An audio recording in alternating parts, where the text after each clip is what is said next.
ለመጽዋት የራራ ነው። ነገር ግን ልጅ አልነበራቸውም። ስለዚህ የተባረከ ልጅ እንዲሰጣቸው ፈጣሪያቸውን ቀንና ሌሊት በጾምና በጸሎት ይለምኑት ነበር። ጸሎታቸው ከልብ የመነጨና በእምነት የተደገፈ ነበርና የሰማይን ደጆች አንኳኳ።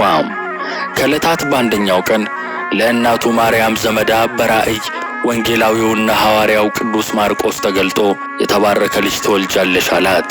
በተመሳሳይ ጊዜ አባቱ ዮሐንስ በቤተ መቅደስ ውስጥ ዕጣን እያጠነ ሳለ ያው የወንጌላዊው ቃል ለእርሱም ተነገረው። በዚህም እግዚአብሔር ጸሎታቸውን እንደሰማና ልመናቸውንም እንደተቀበለ አረጋገጠላቸው። በዚህ ራእይ መሰረትም አባታችን ዜና ማርቆስ የካቲት 24 ቀን ተጸንሶ በህዳር 24 ቀን ተወለደ። እንደተወለደም ክፍሉ በድንገት በሰማያዊ ብርሃን ተሞላ። ሊቃነ መላእክት ቅዱስ ኡራኤልና ቅዱስ ሩፋኤል ልክ ነቢዩ ኤልያስን በእሳት ሰረገላ እንደወሰዱት ይህንንም ሕፃን በክንፋቸው ጋርደው የብርሃን ልብስ አለበሱት።